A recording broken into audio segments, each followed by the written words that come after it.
Electricidad estática. A principios del siglo XVIII, el mundo de la ciencia dedicó su atención al problema de la electricidad. Había una buena razón para ello.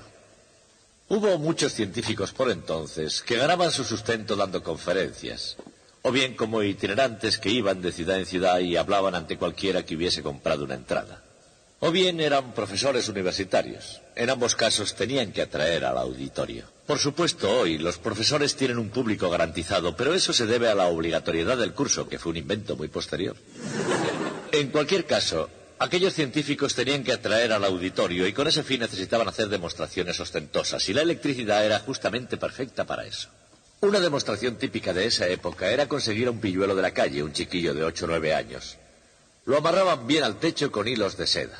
Lo cargaban eléctricamente con una máquina electrostática y hacían que la gente le sacara chispas de la nariz. Yo quería haberles hecho esta demostración, pero todos los golfillos estaban ya ocupados. Así que en vez de eso tendré que hacerlo con estas cosas. Pero antes de ningún experimento, quisiera explicarles algunos principios sencillos de electricidad. Esta tarde quiero mostrarles algunas cosas insólitas con objetos comunes que usamos normalmente.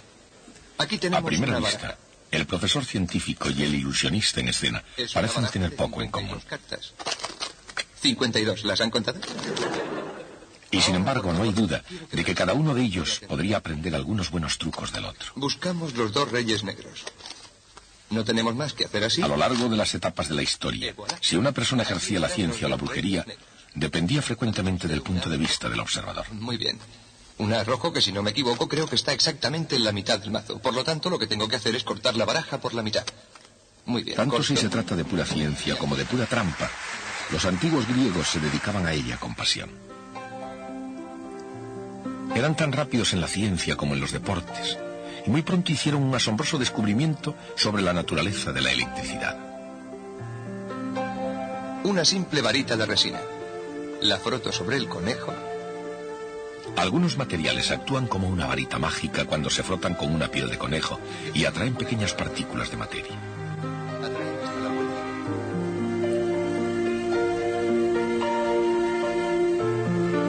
Finalmente, los científicos serían capaces de explicar exactamente cómo funciona realmente este fenómeno, la electricidad.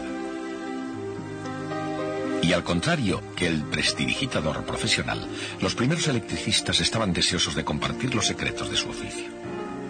Por ejemplo, una de las claves de la electricidad dejó de ser un secreto desde que Benjamin Franklin probó su habilidad en este campo.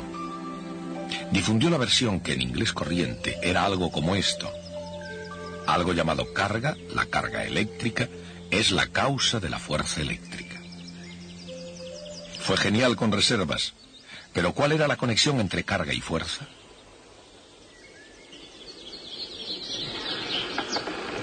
Tanto en la ciencia como en la magia, la elección del momento adecuado lo es todo. Y en Francia, Charles-Augustin Coulomb apareció con la respuesta.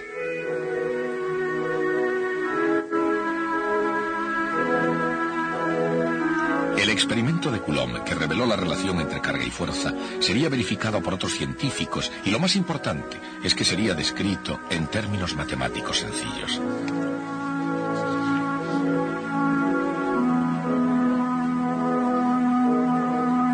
La ley de Coulomb establece que la fuerza eléctrica es directamente proporcional al producto de las cargas e inversamente proporcional al cuadrado de la distancia entre ellas. Además, hay 2 tipos de carga, positiva y negativa. Cuando la electricidad actúa entre cargas de signo diferente, hace que se atraigan. Pero cuando actúa entre cargas de igual signo, éstas se repelen.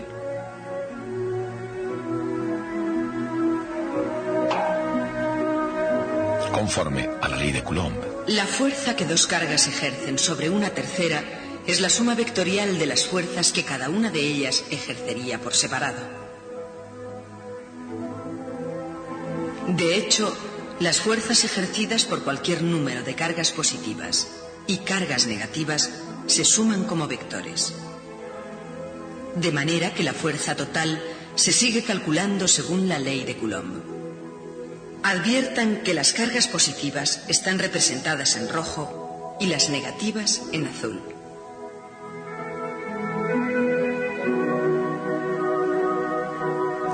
La carga eléctrica ejerce a la vez que experimenta la fuerza eléctrica. Y la fuerza eléctrica obedece a la ley de Coulomb. Parece tan simple como un aparato eléctrico del siglo XVIII. Y parece como si eso fuera todo lo que hay. Pero las cargas eléctricas no existen aisladas. Por el contrario, la electricidad reside en la materia, los sólidos, líquidos y gaseosos del universo. Y no importa en qué forma, sólido, líquido o gas, la materia misma es esencialmente eléctrica por naturaleza. De manera que para entender la electricidad, uno debe primero llegar a un acuerdo con respecto a la materia. Por otro lado, para entender la materia, uno debe primero captar los fundamentos de la electricidad. De hecho, ninguna de las dos puede entenderse sin la otra.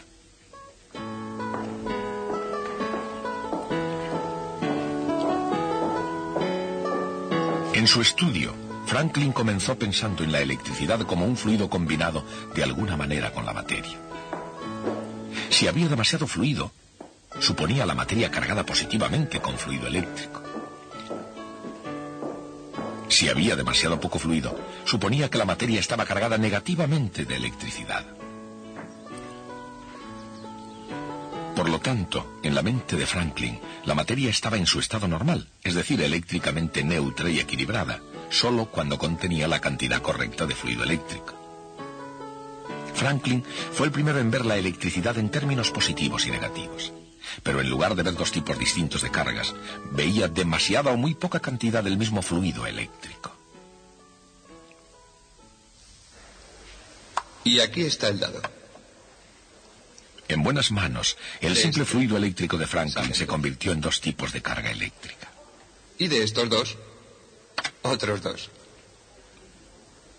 Desaparecen de uno en uno en el cubilete de forma... A la larga y acumulando conocimientos pieza a pieza, los científicos pudieron ponerlos juntos como una única estructura cuyos bloques básicos de construcción son átomos unidos por carga eléctrica positiva y negativa.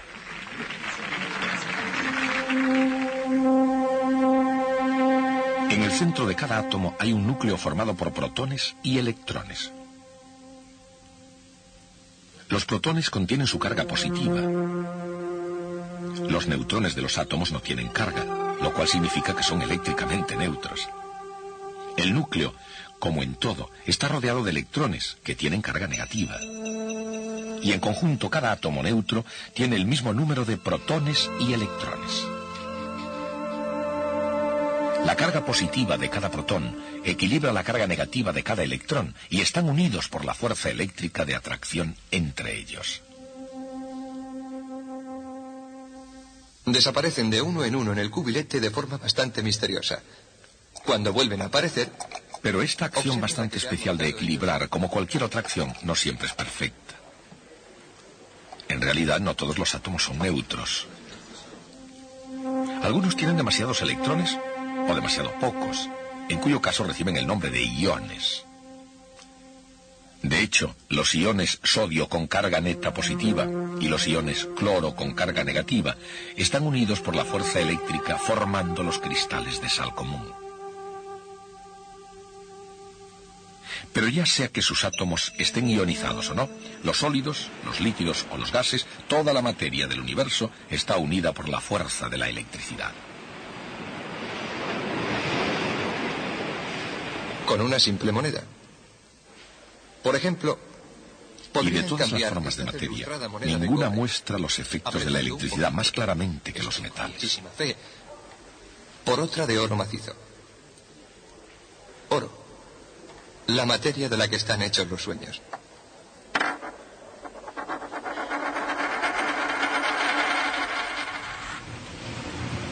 A lo largo de los siglos, los científicos han ahondado profundamente en la naturaleza de los metales. Y en su búsqueda han encontrado que todos los metales tienen propiedades parecidas. En primer lugar, todo metal es maleable y dúctil con capacidad de cambiar de forma sin romperse. Otra propiedad secular es la del brillo, el grado con el que un metal luminoso refleja la luz. Durante mucho tiempo fue así. Pero en el siglo XVIII los científicos descubrieron otra propiedad común a todos los metales. Hoy se llama conductividad, la capacidad de conducir electricidad.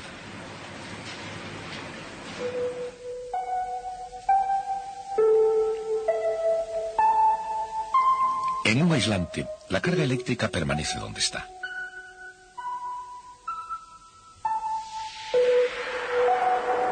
Pero en un metal se extiende instantáneamente, es decir, el metal conduce electricidad. En un nivel más profundo, esto es lo que sucede. Se puede considerar cada átomo de un metal como un ion positivo con 1 o 2 electrones exteriores débilmente ligados. Cuando 2 átomos metálicos están muy próximos, los electrones más exteriores pueden pasar fácilmente de uno al siguiente. A medida que se agregan más átomos, los electrones pueden moverse a grandes distancias. Esos electrones móviles son conocidos como electrones de conducción y dan a los metales sus propiedades especiales.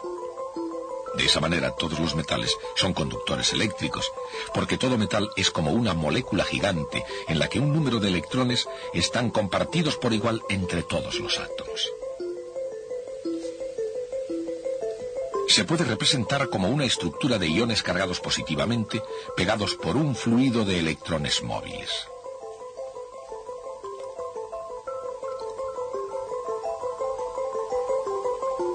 Si se coloca una carga positiva cerca de un metal, atraerá a los electrones móviles cargados negativamente hacia sí, haciéndolos acumularse en la superficie más cercana.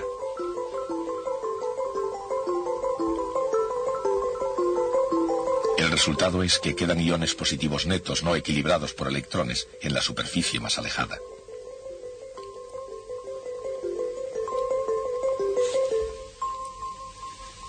Cuanto más se acerca una carga eléctrica a un metal, mayor será la carga de signo contrario que se formará en la superficie cercana, y mayor será la carga del mismo signo que quedará en el resto de la superficie.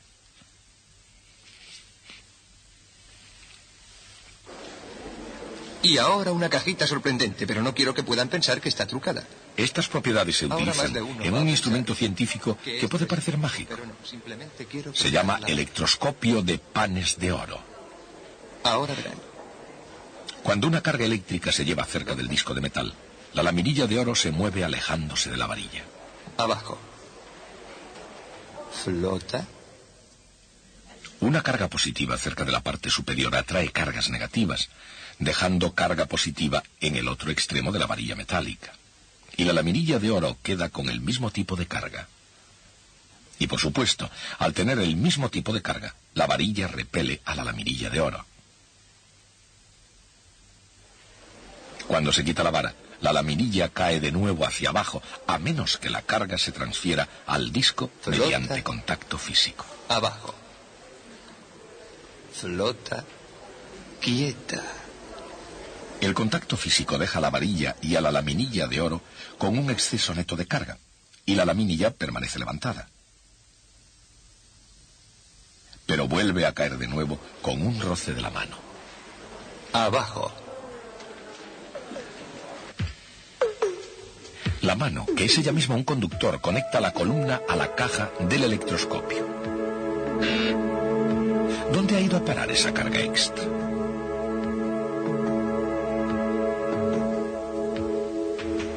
La caja del electroscopio está en contacto con la Tierra, que es una gran conductora en sí misma. Cuando se hace contacto, el electroscopio, como cualquier otro conductor, comparte su carga, liberando la mayor parte hacia el cuerpo más grande. Aunque en realidad solo los electrones negativos fluyen de un lugar a otro, el efecto es exactamente igual que si fluyera carga positiva en la dirección opuesta. A esto se llama poner a tierra un conductor eléctrico o simplemente hacer masa. Y para todos los fines prácticos, cuando esto sucede, el conductor se pone eléctricamente neutro.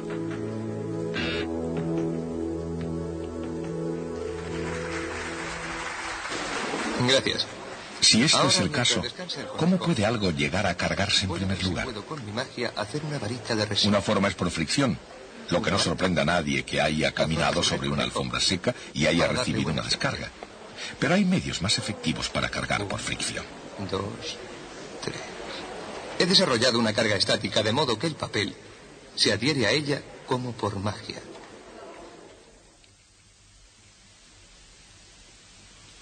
En el siglo XVIII, los electricistas inventaron máquinas que acumulaban la carga eléctrica mediante la frotación de un aislante, tal como el vidrio que gire. Y ahora una cosita que encontrarán electrizante. Es una cortesía de mi buen amigo el señor Van de Graaff. Démosle un poco de energía. En el siglo XX, Robert Van de Graaff utilizó el mismo principio. Las cargas permanecen quietas en la superficie de un aislante para subir en una nueva vuelta.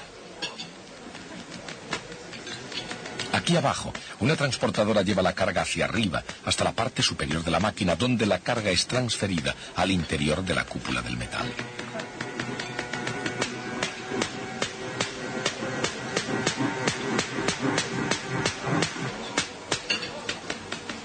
Como el metal es conductor, la carga se difunde y mediante ese proceso aumenta hasta que escapa en forma de una chispa y hace su viaje de vuelta hasta su antiguo hogar, la Tierra.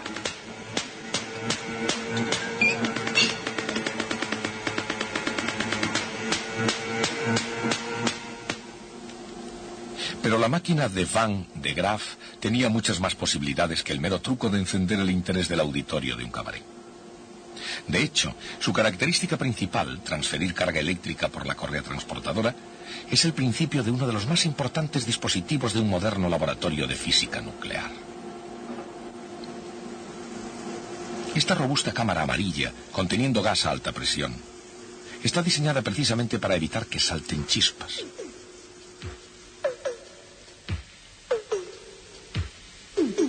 En el interior, y sin poder descargarse en forma de chispas, la correa transportadora acumula una enorme carga positiva en el terminal principal, en el centro.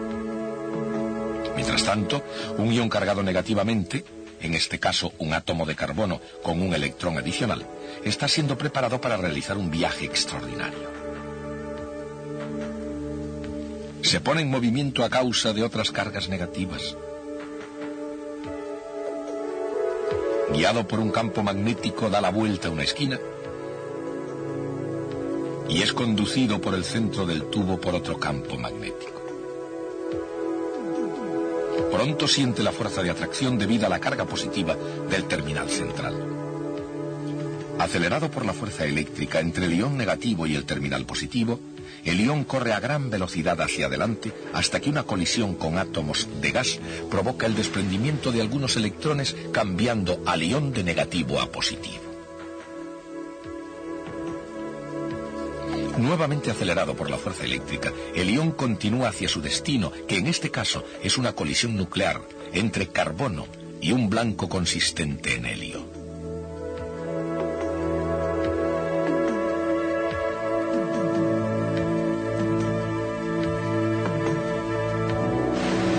Esta máquina extraordinaria se llama acelerador tándem de Van de Graaff porque utiliza la enorme carga desarrollada por el generador de Van de Graaff no una vez, sino 2 veces. Por supuesto, utilizar la carga positiva 2 veces es una especie de truco, pero sigue siendo estrictamente ciencia, no magia. Y aunque las cintas transportadoras de Robert Van de Graaff son excelentes para acumular carga, la madre naturaleza siempre ha tenido en este sentido algunos trucos de su propia cosecha. Desde el principio de los tiempos, las tormentas eléctricas han llevado consigo una enorme acumulación y liberación de carga eléctrica. Los científicos creen que el mecanismo lleva consigo fricción entre partículas de hielo en las nubes.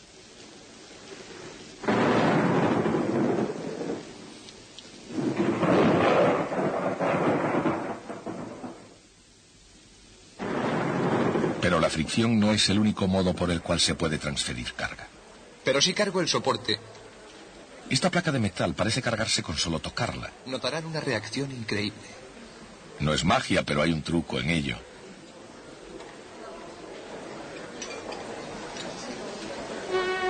Si se acerca una carga positiva a un metal, la carga negativa se precipitará hacia ella y la carga positiva se queda detrás en el otro lado. Entonces, si el metal es puesto a tierra momentáneamente, la carga fluye entre el metal y la tierra, dejando al metal cargado negativamente cuando se interrumpe el contacto. Pero si cargo el soporte, notarán una reacción increíble. Ese principio recibe el nombre de carga por inducción. Y puede parecer pura magia a un auditorio que no se dé cuenta de que existen cargas eléctricas atrapadas dentro de la lámina de plástico. Ese es el motivo por el que la placa de metal parece haber sido cargada con solo tocarla. El truco está en que al tocar la placa, la conecta momentáneamente a tierra y por eso la deja eléctricamente cargada. Esta fascinante máquina, que no es la máquina del tiempo de H.G. Wells, es conocida en cambio como el generador de Winghurst, una de las primeras diversas formas de generar electricidad. Observen atentamente. Esta llamativa máquina, inventada en 1880 por el ingeniero inglés James Wainsworth, presenta unos discos que giran en sentido opuesto y donde las lengüetas metálicas se cargan por inducción, cerrando y abriendo el contacto a través de unas escobillas de metal. Cuando las ruedas giran, la carga eléctrica se acumula hasta que un rayito libera la tensión creciente.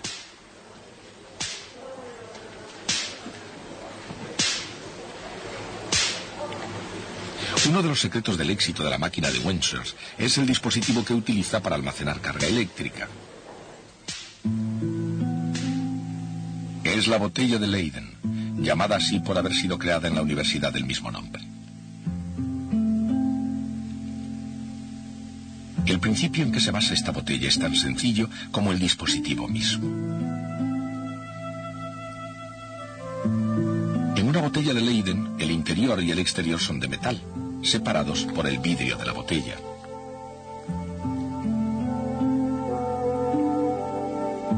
Si el interior está cargado mientras que el exterior está conectado a tierra, el resultado neto es igual cantidad de carga de signo contrario en ambos lados del aislante.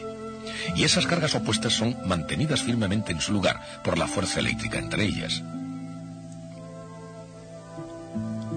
La botella de Leyden fue uno de los mejores trucos de los electricistas del siglo XVIII, quienes eran frecuentemente actores consumados. Por supuesto, el ilusionista moderno tiene algunos trucos propios y estos ilustran sobre todo la gran diferencia entre la magia y la ciencia. El arte del ilusionista es confundir los sentidos y crear misterio, mientras que la tarea del científico es desarrollar los sentidos y resolver los misterios. Una cabellera. Si esto les ha decepcionado, tal vez pueda transformarlo en el conejo que están ustedes esperando.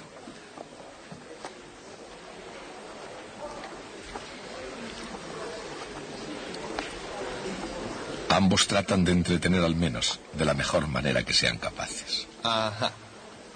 Damas y caballeros, un conejo vivo. Gracias.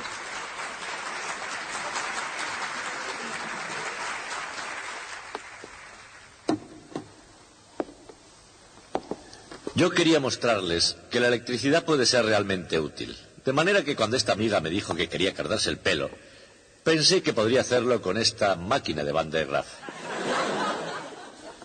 Tranquila que esto no duele. Allá vamos. Observen lo que ocurre cuando yo giro esto.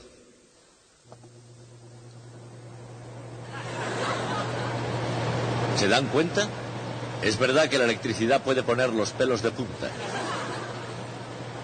Además les sale barato, no les supondrá ninguna carga. Ya les dije que cuando terminara no habría carga alguna.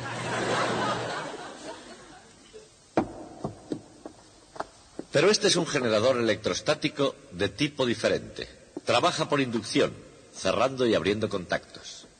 Su finalidad básica es una máquina de descarga. Su finalidad es emitir chispas. Voy a demostrárselo.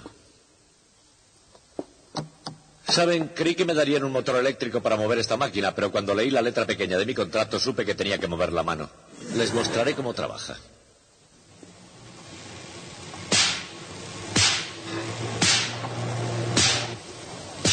Eso es. Es una máquina de producir rayos. Es bastante peligrosa. Si yo la sujetara por un sitio incorrecto en un momento indebido, podrían perder un profesor. O como mínimo aprenderían algunas palabras que no están en el programa. El físico holandés Van Marum hizo construir la máquina más grande de este tipo que jamás haya existido. Con mucha anterioridad a los trabajos de Windsorst y de Van de Graaff en Holanda, Martinus Van Marum, en las 2 últimas décadas del siglo XVIII, experimentó con el generador electrostático más grande que haya sido construido.